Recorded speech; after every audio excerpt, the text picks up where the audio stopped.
module, we'll take a high-level look at what cloud computing is and how it can help organizations around the globe. We'll first introduce what cloud computing is and what are the advantages of cloud computing. And we'll also look at the different deployment models and types of services and where each one is more beneficial. We will also compare services and technologies from different cloud providers. So by the end of this module, you'll really be familiar with what cloud computing is in general, and you'll be able to identify in which deployment model or type of cloud a workload best fits in. You need a light. What you do? You simply turn on a light and you simply expect light to work. A back of your consciousness, you know your home should have an electricity connection, but the details of how electricity gets into the light bulb are not important. You don't think about how electricity is being generated in the power plant, how it is traveled through a large network of high voltage transmission lines to your town, going to a substation and eventually making its way to your home. All this complex infrastructure and process is hidden behind a simple act of flipping a switch. Now just imagine if each house has to maintain their own electric power plant. We all have to buy, maintain, and run our own power plant infrastructure. Isn't it daunting? Believe it or not, 10-15 years back, we were doing same in terms of company data centers. Yes, I'm serious. Let's see how. If we actually look 10-15 years back, in each company's data center, we had a ton of servers, and each servers had a different purpose, maybe running on a different hardware, and even with different operating systems. Each new application that you installed, the vendor required that their application run on a dedicated server. Each one of those servers had their own CPU, RAM, and hard drive resources. And each one of them needed enough resources for utilization at peak time. But what this did is that on average, most servers were really underutilized. And organizations were spending a ton of money on hardware that most of the time was not even used at 10% of its capacity. We then started to implement virtualization, which allowed us to run multiple virtual machines on a virtual host, so we were able to get more usage out of our hardware and cut down space and cooling and of course the cost. In context of our electricity example, it is like a small community of 10-15 houses maintain one power plant, but still they all together have to maintain a power plant. So virtualization was better than having individual machine for each application, but still there were a few disadvantages. We need to invest a lot in the hardware, the high upfront cost. And then we still need to pay for space in the data center. We need to pay for electricity, utility cost for cooling and all other server needs. So virtualization is really a lot better than dedicated hardware, but there are still space for improvement. And this is where cloud computing comes in. Now coming back to our electricity example, and we use electricity just as a utility, and it has three main benefits. First, you only pay for what you need. For example, we don't pay to our electricity provider some kind of upfront money for how long we possibly use electricity. Instead, we just pay the money against the amount of electricity that we actually use. Second, we don't worry about how or when power plant upgrade to the latest technology. It is all taken care by the government. And finally, we don't have to manage scaling the electricity.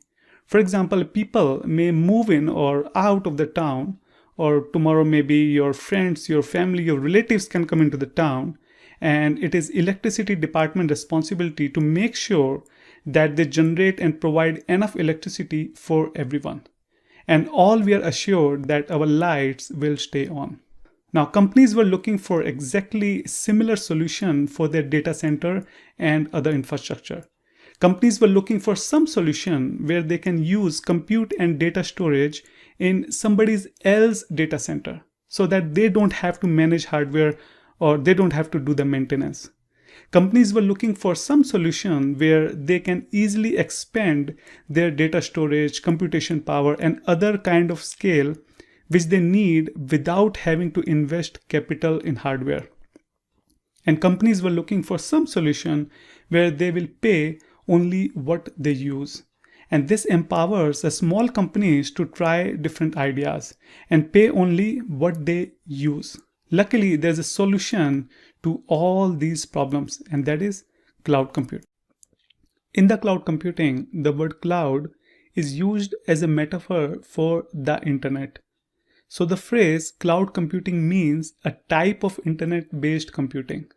In simple terms, I can say that cloud computing is like renting IT resources, just like electricity, where one company is renting a resources like virtual machine, storage, or an applications by cloud provider. The company providing these services is referred to as cloud provider. Some example providers are Microsoft, Amazon, and Google. So for example, Gmail and Google Drive are one type of cloud services provided by Google company, which can provide it free to certain limit, but we can pay and use more storage if we need to. So in simple terms, cloud computing is on-demand computing resources delivered to you over the internet. I repeat, cloud computing is on-demand computing resources delivered to you over the internet. In the cloud environment, you have cloud provider, which owns the data center and manage all of the hardware like server, networking, and of course, virtualization. And all of those resources are pulled together and then shared to multiple clients that all consume the same hardware. So these clients do not need to know that on what servers they run on or how many servers their different environments are running on. They simply consume a service, and the cloud provider is the one making sure that there are enough shared resources to handle everything. In the cloud environment, users simply select what services they want to use, with each service having a price per user or per minute of utilization of that specific resource. So let's learn some of the top benefits of cloud computing. With cloud computing, you don't have to buy expensive hardware. You don't have to buy software licenses. You don't have to set up and run on-site data centers. You don't have to maintain the racks of servers, the round-of-clock electricity for power and cooling, the IT experts for managing the infrastructure. And now because there is no wait for computing resources, you don't have to order a physical server and wait weeks for it to be delivered and installed. You could instead, through your browser, ask for virtual machine or database or something, any resource, and have them available within few minutes. In a cloud model, services are built on demand, by the minute, by the hour, or even by the second, depending on what services you are using. This on-demand billing allows organizations to create resources when needed and then stop paying for them when they don't need them anymore. Most cloud computing services are provided on-demand resources. So even vast amount of computing resources can be provisioned in minutes. Typically, with just a few mouse clicks, giving businesses a lot of flexibility and taking the pressure off for capacity planning. You can increase or decrease the resources and services used based on the demand and workload at any given time. As your workload changes due to a spike or drop in demand, a cloud computing system can compensate by automatically adding or removing resources. No maintenance. When you use the cloud, you are able to focus on what actually matters, building and deploying applications. Cloud usage eliminates the burden of maintaining software patches, hardware setup, upgrades, and other IT management tasks. All of this is automatically done for you to ensure you are using the latest and greatest tools to run your business. For example, if a disk fails, the disk will be replaced by the cloud provider. If a new hardware update becomes available, you don't have to go through the process of replacing your hardware. The cloud provider will ensure that the hardware updates are made available to you automatically. Self-service.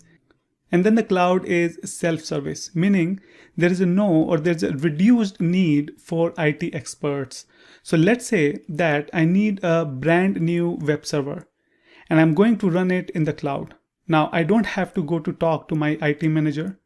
I don't have to talk to a server admin. He doesn't have to speculate about the server, order it from, let's say, HP or Dell, and get the server, rack it, stack it, and hook it up with the UPS, connect it with the network, install the operating system, install the web servers, install the database, and then maintain and upgrade it forever. With the cloud, I don't need any of those people. I don't need to consume their time, which cost the company money. I just simply, with a few mouse click, provision a web server, and I'm able to run my application that I need to run. I put it on my credit card. I pay a few cents per minute to consume it, for example, and I can scale up, add as many more web servers as I need. And when I don't need them, I can simply delete them and take them off my account. Next is a global. Cloud providers have data centers located in various regions all over the globe. This gives you a local presence close to your customers to give them the best response time possible, no matter where in the world they are. And you can replicate to different regions. New solutions possible. You don't have to buy servers and hope that whatever you're doing, your projects or your startup or whatever, has to be successful. You need not make that large upfront investment before you can do things. Instead, you rent what you need, and if the project succeeds, great. And if it doesn't, just shut things down and stop paying. This lower financial risk for new projects means that you could do more innovation. You can take more chances because you're spending less on your attempts. That's a big win. And it's a big reason why cloud platforms have helped create a boom in IT startups that we have seen in the last few years. So cloud computing makes running a business easier. It's cost-effective, it's scalable, it's elastic, it's current, it's reliable, it's secure. And this means you are able to spend more time on what matters and less time the managing and underlying details. Thank you. Now that we have looked at what the cloud is and advantages of cloud, let's learn what are the different types of cloud deployment models. A cloud deployment model defines where your data is stored and how your customers interact with it. How do they get to it, and where do the applications run? So we have three different types: public, private, and hybrid. The first one, and probably the most popular one, is the public cloud. In this case, we have no local hardware to manage or keep up to date. Everything runs on your cloud provider's hardware. You simply use your browser and access service and share the same hardware, storage, and network devices with other organizations. So in this case, your service provider provides the maintenance and you don't have to worry about it. You have near unlimited scalability. On-demand resources are available to meet your business needs. High reliability. A vast network of servers ensure against failure. Not all scenarios fit the public cloud. Here are some disadvantages to think about. Less control. You don't own the hardware or services and cannot manage them as you may want to. So for example, you want to deploy a web application or a blog site on hardware and resources that are owned by a cloud provider.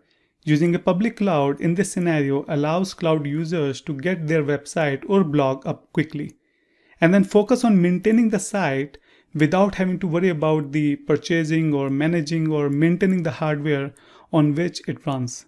private cloud. This is very close to traditional data center model we always had.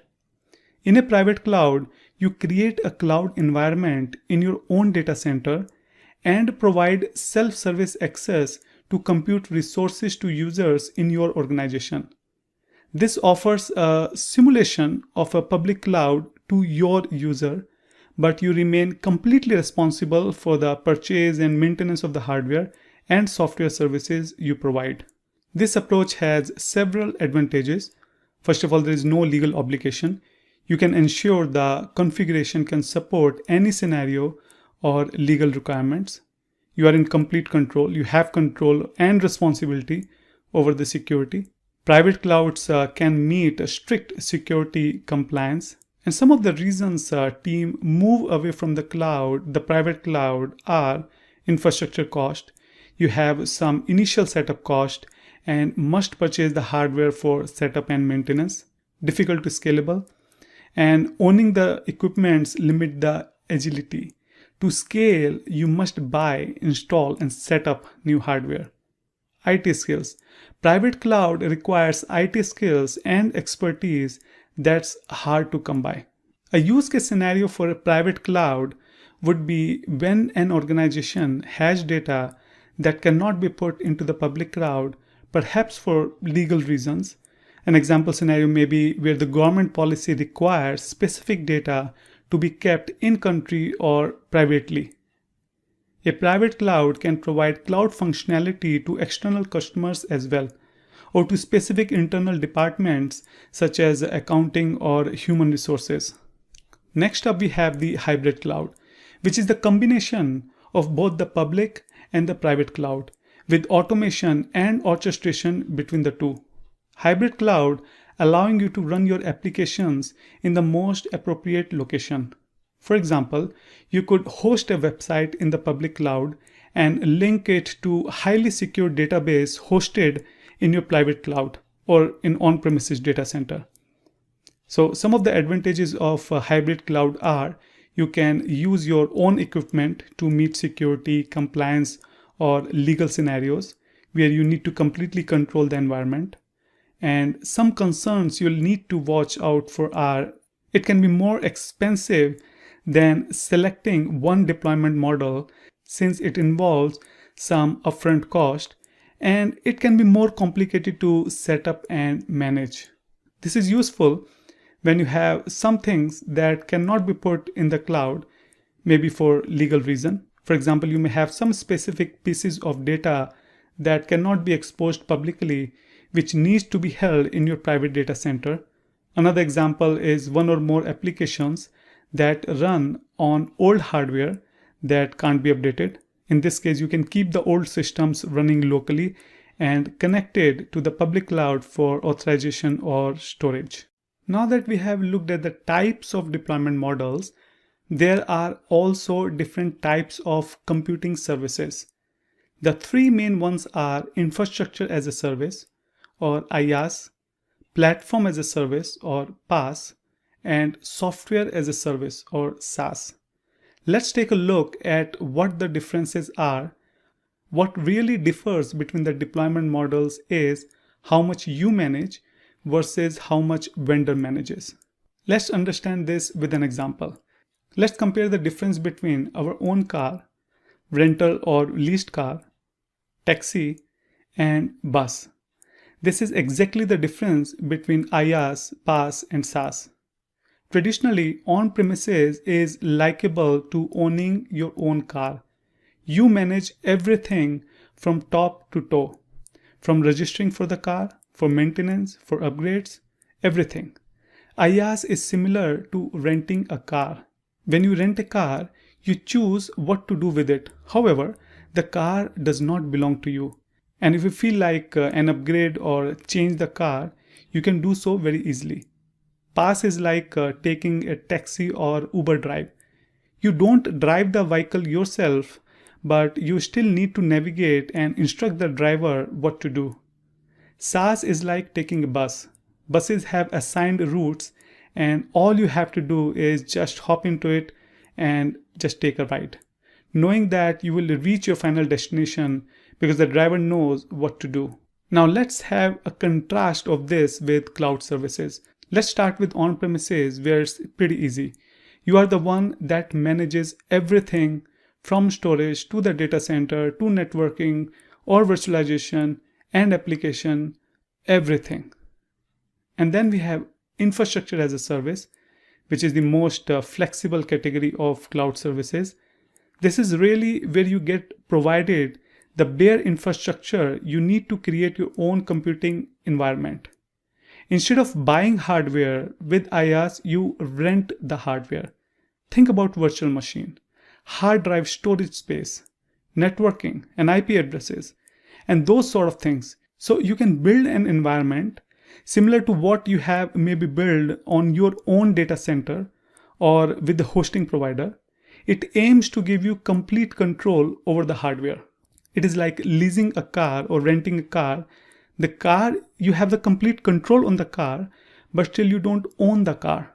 And then platform as a service provides a framework for developers that it can build upon and use to create or test and deploy customized applications. The goal of PaaS is to help you create an application quickly without managing the underlying infrastructure. All servers, storage, networking is managed by the cloud provider, while developer maintains the management of application. So you don't have to worry about the patching or upgrade. Everything will be taken care by the Microsoft or the cloud provider. All you have to focus is to how to develop and manage my application. It is like taking a Uber or taxi. You don't have to think about the registration of the car or the car have the proper gas and licenses and all. You focus where you want to go. You just let driver know. You get the navigation. You help driver to navigate to your destination. You don't have to think about the car itself. And our last option is software as a service, in which you simply enjoy the service. Pay a fees, but you don't manage anything at all. Everything is managed by the vendor. SaaS is software that is centrally hosted and managed for the end customer. It is usually based on an architecture where one version of the application is used for all the customers and licenses through a monthly or annual subscription. A majority of software as a service applications are run directly through the web browsers and do not require any downloads or installation in the client side. The most common example are things like the Gmail, where that's a Gmail or Microsoft Exchange in Office 365. So Gmail is like a software which is provided by the Microsoft. You can just use a browser and access that software.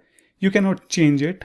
You can just customize it according to your need and feel, but you cannot change the functionality of the Gmail. That is fixed. That is something which is designed and developed for everyone. It is like taking a bus. You cannot change the route.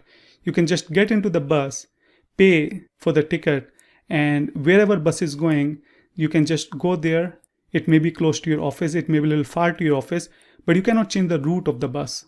And then after software as a service and infrastructure as a service and platform as a service, if you look out on the internet, you will find many other forms of cloud computing. In fact, I'm confident you'll find just about everything out there in some shape or form as a service. For example, you will find desktop as a service, where you can access virtual desktop in the cloud. You will find the backup as a service, where you can utilize backup service to protect your data either on or off premises. You will find the storage as a service, where you can simply store data out there in the cloud. There are many different forms of cloud computing, but SaaS, IaaS and PaaS typically encompass most everything out there. Though keep an eye out for these other types of cloud computing or other branding methods, if you will, to utilize this something as a service marketing terminology. Thank you. Companies who provide the hardware and services in cloud are called cloud provider. At this time, we have three main leading cloud providers: AWS or Amazon Web Services, Microsoft Azure, and Google Cloud Platform. Let's compare some of the services provided by them. So let's take an example of Amazon Web Services. AWS was the first real cloud platform, and it offers technology in all the areas I have just talked about. For IaaS, for example, Amazon Web Services offer Elastic Compute Cloud, EC2, or for PaaS, there's a primary service is Elastic Beanstalk. And for containers as a service, they offer the Elastic Kubernetes Service, EKS. As I mentioned earlier, all of the leading cloud platforms today support Kubernetes for working with containers. They also offer serverless computing, functions as a service with a service called Lambda. For data, Amazon Object Storage technology is S3, the simple storage service. The primary managed relational service is RDS, the relational database service. And their primary NoSQL technology as a service is DynamoDB, although there are others as well. Another major player in the world for public cloud platform is Microsoft Azure. Azure also offers technologies in all the categories I have introduced so far. Their IaaS technology is called virtual machines, and their primary PaaS offering is App Service. For containers, Microsoft provides Azure Kubernetes Service, AKS, and for serverless computing, they have got Azure Functions. For object storage, Azure has Blobs. For relational service, they have got SQL Server, and for NoSQL, there are various options with the Cosmos DB as perhaps the most visible one. The third major vendor in this market is Google with Google Cloud Platform. For IaaS, Google offers Compute Engine. For PaaS, Google offers App Engine. For containers, Google support Kubernetes Engine. And for serverless computing, function as a service, they offer Cloud Functions. For data, Google offers Cloud Storage for object storage, Cloud SQL as a managed relational service, and Cloud Bigtable for a managed NoSQL technology. Now, it is worth noting here that all three of the major cloud platform vendors have simple technology sets. This is no surprise. It's what commonly happens as the markets mature. Just a few years ago, these three offerings were much more different from each other. But today they have all worked out with the market, and so we have seen this convergence of services. That's why it is possible to think about the core cloud platform service in this simple grid like this. The three main cloud platforms, Amazon Web Service, Microsoft Azure, and Google Cloud Platform, get most of the attention in this area. But there are others and they are worth mentioning. For example, Alibaba Cloud offers IaaS, object storage, Kubernetes, and lot more. They offer a full suite of cloud service and they are dominant player in China in particular. IBM Cloud also offers IaaS, object storage, Kubernetes, and a lot of other services. Interestingly, they also offer bare metal servers. You could actually rent just raw hardware from them. And there are a lot more. For example, many traditional hosters now offer some cloud services. The challenge though is that they don't have the scale of the market leaders. And so it's tough for them to compete in price and other areas. The key idea to keep in mind is that while the big three have the majority of the market share today, there are plenty of other small vendors in this market as well. Before finishing up this module, let's quickly review what we have learned so far. We have done an introduction to cloud computing, which allows organizations to consume computing services as a utility. The cloud brings us multiple benefits such as rapid elasticity of resources when needed. And since services are billed per second, minute, or hour, depending on the service, you can pay for services only when you need it, and also reduce that upfront cost of computer hardware. We have also looked at the different types of computer deployment model, the public, private, and hybrid. as well as the different types of service offering such as the infrastructure, platform, and software as a service. This is it for the introduction module where we